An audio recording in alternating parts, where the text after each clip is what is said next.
The silence in my dad's old Chevy pickup was heavier than the damp, cold air outside. We were leaving the Maple Creek Cemetery, leaving my mother behind under a blanket of freshly turned earth and wilting flowers. The rhythmic thump of the windshield wipers was the only sound, each swipe clearing a temporary path through the gray, drizzling afternoon. I stared out the window, the familiar town looking alien, distorted by rain and grief. My father hadn't said a word since we got in the truck.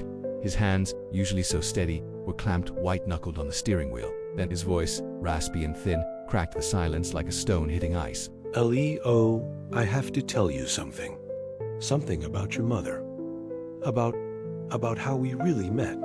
It wasn't at the state football game. That whole story ... it was a lie. Leo, I have to tell you something. Something about your mother, about how we really met.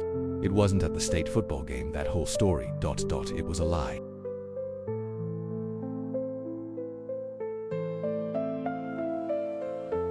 The story was perfect. Almost too perfect. My dad, a quiet, shy kid from the wrong side of the tracks, spots the most beautiful girl in the world at a state college football game. My mum, the head cheerleader, with a smile that could light up the entire stadium. He was too scared to talk to her, but by some movie-like twist of fate, they bump into each other after the game. Love at first sight. They get married, build a life, a home, a family. They were the perfect couple in our small Ohio town. The kind of love people write songs about. It was the bedrock of my world. The proof that good things happen to good people. That love was simple. My father's words in the truck didn't just question that story. They took a sledgehammer to it. As I sat there, the idyllic images of my childhood family barbecues, Christmas mornings, my parents dancing in the kitchen began to feel like scenes from a movie played for an audience of one. Me and I was starting to suspect I had never seen the behind-the-scenes footage. I wasn't a quiet kid, Leo. I was a stupid one. Reckless. I ran with a rough crowd. Kids with more money than sense. We used to race on the old county roads outside of town. He paused, and the sound of the engine seemed to roar in the silence. I could almost smell the burning rubber, feel the thrill he must have felt. One night, a Saturday in October. It was raining, just like this. We were racing a kid from a rival town. It was all a stupid, childish game until it wasn't. I lost control on a curve. The world was just a blur of spinning metal and screeching tires. When it all stopped, we had hit another car. There was a man inside. He was hurt badly. And my friends, the ones whose fathers owned half the town, they didn't hesitate. They put their foot on the gas and they were gone. They left me there, alone, in the wreckage, with the smell of gasoline and the sound of a man groaning in the dark. My first thought was to run, just disappear. But I was frozen. I knew my life was over. I was going to prison. Then, I saw a light flick on in the old farmhouse that overlooked that curve in the road, and I saw a silhouette in the window, a figure just standing there, watching. I held my breath. I knew, with a sinking certainty, who it was. It was her, Leo, your mother. She had seen everything. The race, the crash, my friends leaving me behind. I waited for the sound of sirens, but they never came.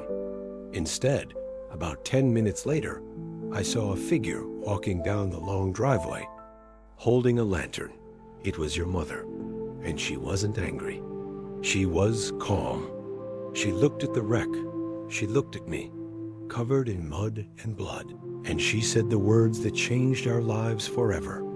You need to come inside right now.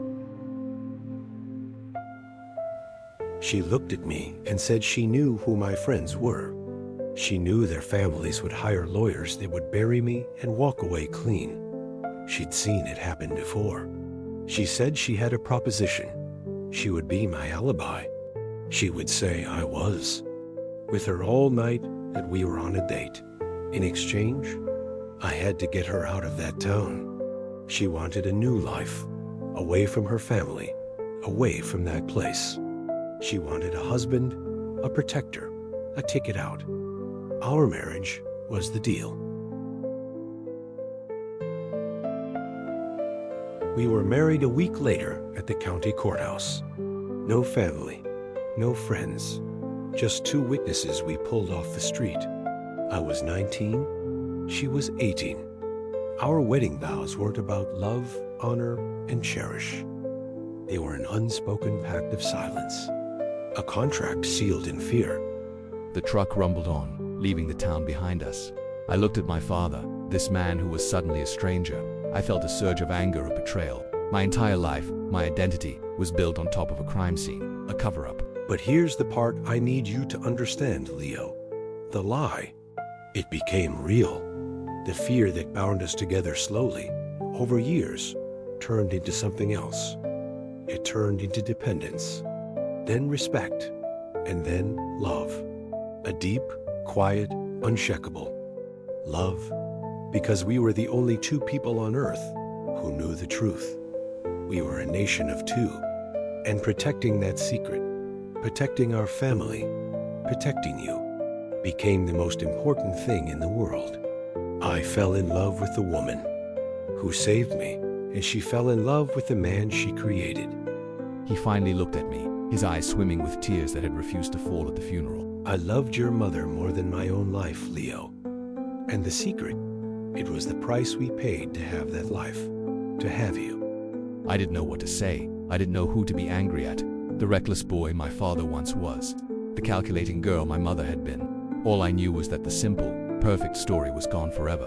In its place was something far more complex, more painful, and maybe more human. The ground hadn't just been pulled out from under me. I was finally realizing there had never been any ground at all. Have you ever discovered a secret that changed everything you thought you knew about your family? What would you have done in my father's place or my mother's? Let me know your honest thoughts in the comments below. And if you're fascinated by true stories that explore the hidden corners of life, consider subscribing to the channel so you don't miss what's next.